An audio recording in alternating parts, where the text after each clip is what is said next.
गंजाम जिला भंजनगर ऐतिहासिक ठाकुराणी यात्रार 2026 संस्करणर प्रथम प्रस्तुति बैठक बुधवार संध्यारे भंजनगर रघुनाथ मंदिर परिसर में अनुष्ठित हो जाइछे। सभापति राजेन्द्र बिशोई एथिरे अध्यक्षता करथिले। पुरोहित उपेन्द्र कुमार मिश्र, जयकृष्ण मिश्र यात्रा सूची प्रदान करथिले। बैठक में यात्रा कमिटीर मुख्य उपदेष्टा तथा भंजनगर विधायक प्रद्युम्न कुमार नायक जोगदी बड़ धरणर यात्रा आयोजन कराई राज्य में नुआ इतिहास रचाजिबो बोली कहिथिले। इथिपई अंचलवासी सहयोग कामना करथिले विधायक। बैठक में अन्यमानक मध्यरे उपदेष्टा तथा उपजिलापाल उमाशंकर बेहरा यात्रा के भली शांति श्रृंखलार सह समापन हब से नहीं आलोचना करथिले। एएसपी रंजन कुमार दे, तहसीलदार अभिप्सा पट्टनायक, बीडीओ भारती देवी, निर्वाही अधिकारी मुरली कृष्ण पंडा, आईनजीवी विष्णु प्रसाद प्रधान, उपसभापति विनय कुमार रथ, शांतनु कुमार दास, मुरलीधर पंडा, संगठन संपादक सुशांत महापात्र, साधारण संपादक सुधीर रंजन बेहरा, जल संपद विभाग निर्वाही जंत्री संतोष पात्र प्रमुख जोगदी आलोचन भाग नहीं। बैठक में सहर अधिकांश विभाग अधिकारी और कर्मकर्ता योगदान करथिले। सूचना योग्य जे चलित वर्ष एप्रिल 26 तारिख रु यात्रा आरंभ हो मे मास 20 तारिख पर्यंत यात्रा चलिबो। तेबे मे 19 तारिख रे सिंह बाहिनी यात्रा अनुष्ठित हेबो। 25 दिन धरी यात्रा चलिबो। भंजनगर ठाकुराणी यात्रा को दुईटी देवी को निमंत्रण कराए। प्रथमे कवि सम्राट उपेन्द्र भंज इष्टदेवी व्याघ्र देवी को कोलाडू एक विराट शोभायात्रा अणाजिबो। देवी को शगड़े बसाई दीर्घ 8 किलोमीटर पर्यंत भंजनगर अणाजिबो। भंजनगर पुरुषोत्तम महापात्र रिपोर्ट, जिला खबर। पाणीग्राही यात्रा कमिटी सांस्कृतिक संपादक मैंने जानते भंजनगर ठाकुराणी यात्रा हूँ ऐतिहासिक ठाकुराणी यात्रा एक सांस्कृतिक परंपरा को जनसाधारण को अख्तियार करने को ब्रिटिश माने अख्तियार करने एक सांस्कृतिक समारोह सृष्टि करते ठाकुराणी यात्रा। ठाकुराणी यात्रा रे आपण मानकर जो अन्य अंचल गंजाम ठाकुराणी यात्रा देखा जाए यार विशेषत्व होउची या पूजन कार्य किसी गुप्त सेवा थाए आ घट परंपरा थाए। ए घट परंपरा और सांस्कृतिक समारोह भितर बहुत प्राचीन परंपरा दे गति करछि। साधारण जनसाधारण यात्रा भंजनगर ठाकुराणी यात्रा को देखिए जदि नगर परिक्रमा यात्रा भंजनगर साधारण जनता ही करिथांती। यह कमिटीर गुरुत्वपूर्ण भूमिका न थाए, केवल यह सुपरिचालना करने पाई यात्रा कमिटी गठित होता है। यह मुख्य पुरोधा भाव सरकारी ऑफिसर जो प्रेजेंट थांती से सब कलेक्टर को मुख्य पुरोधा भाव नि जाए। एथिकार जो निर्वाचित प्रतिनिधि विधायक महोदय यार मुख्य उपदेष्टा रुहंती। आजिकार बैठक पर जना पड़ला जे भंजनगर ठाकुराणी यात्रा कायकल्प निश्चय परिवर्तन हम यह आगक दे गति कर आगामी दिन में जो कार्यक्रम हेब जहाँकि समग्र भारत वर्ष रे यह एक स्वतंत्र स्थान अधिकार करियो बोली आशा और विश्वास रखुछु। हमर यात्रा प्रति कर्तव्य संपूर्ण भाव में आम समर्पण अच्छु। माँ ठाकुराणी यात्रा सफल हेबो एवं बहुत सुंदर भाव आयोजन करा जाय परिबो। से उपलक्षे आज आम एक प्रस्तुत बैठक बसला माननीय विधायक उपस्थित तथा समस्त भंजनगर अधिवासी समस्त कर्मकर्ता कमिटीर समस्त उपस्थित थिले और गवर्नमेंट आम समस्त ऑफिशियल्स माने उपस्थित थिले।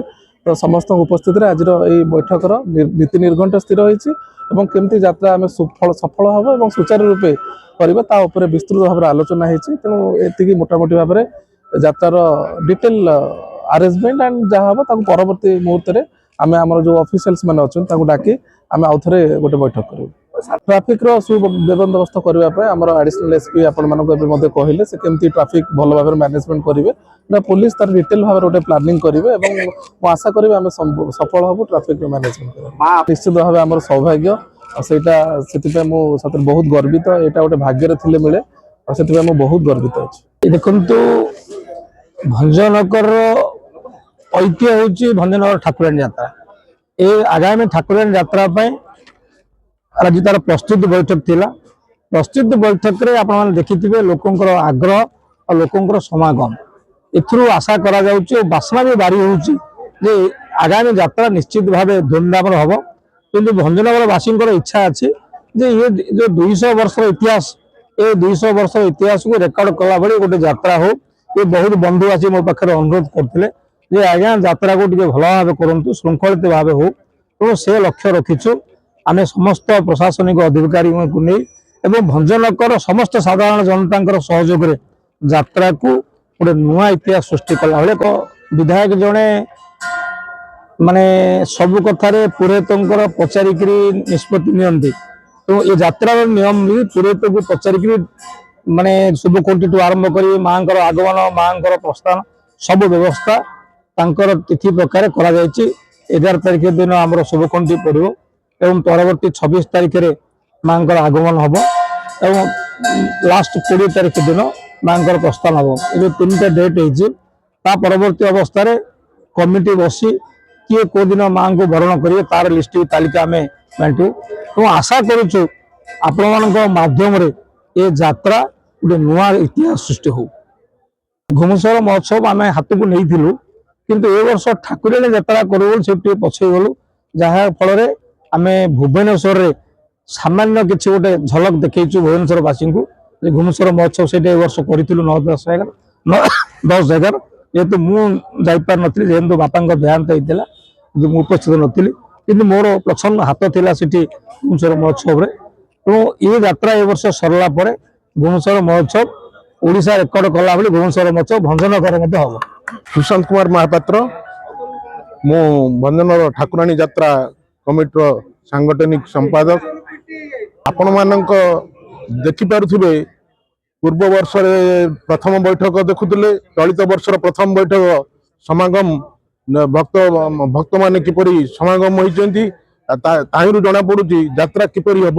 ତତ୍ସଙ୍ଗେ ସଙ୍ଗେ ଆମର ପ୍ରିୟ ବିଧାୟକ ଯିଏକି এই ଯାତ୍ରାର ମୁଖ୍ୟ ସେ ତାଙ୍କର ବକ୍ତବ୍ୟରେ କହିସାରିଛନ୍ତି ଚଳିତ ବର୍ଷ ଯାତ୍ରା ଯେଉଁ ପ୍ରକାର ହେବ ଆମ ବିଶେଷ କରି ଆମ ଜିଲ୍ଲାରେ ସମସ୍ତ ଯାତ୍ରାକୁ ପଛରେ ପକାଇକିରି ଏ ଯାତ୍ରା 1 ନମ୍ବର ଯେମିତି ହୋଇପାରିବ ସମସ୍ତେ କାର୍ଯ୍ୟରେ ଲାଗିବେ।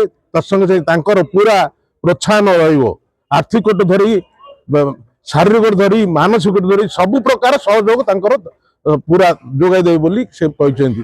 ତେଣୁ ଆମେ ଯାତ୍ରା କମିଟି ତାଙ୍କର ନେତୃତ୍ୱରେ ଏ ବର୍ଷ ସୁନ୍ଦର ଭାବେ ଯାତ୍ରା କରିବା ବୋଲି ନିଶ୍ଚିତ। ଯେହେତୁ କି ଭଞ୍ଜନଗର ଏକ ଐତିହାସିକ ସ୍ଥାନ, ଏଠାରେ ସାଂସ୍କୃତିକ କାର୍ଯ୍ୟକ୍ରମ କହିଲେ ସେମିତି ବିଶେଷ କିଛି ନାହିଁ। ଯାହା ହୁଏ 3 ବର୍ଷକୁ ଥରେ ଏ ଐତିହାସିକ ଠାକୁରାଣୀ ଯାତ୍ରା, ସେହା ହେଲା ଭଞ୍ଜନଗର ଅସ୍ମିତା କହିଲେ ଅତ୍ୟୁକ୍ତି ହେବ ନାହିଁ। এই ଯାତ୍ରା ଚଳିତ ବର୍ଷ ନିଶ୍ଚୟ ଯେହେତୁ କି ଆମର ସ୍ଥାନୀୟ ଉପଜିଲ୍ଲାପାଳ ତାଙ୍କ ବକ୍ତବ୍ୟରେ ସେ ବି କହିଲେ 200 ବର୍ଷର ଯାତ୍ରା ମୁଁ ପଢ଼ିଲି ପୁସ୍ତକରୁ, ଆଉ ଏଇ ବର୍ଷ 200 ବର୍ଷର ଯାତ୍ରା ଯେମିତି 200 ବର୍ଷ ହେବା କଥା ସେହିପରି ସେହି ଢଙ୍ଗରେ এই ଯାତ୍ରା ଚଳିତ ବର୍ଷ ସମାପନ ହେବ।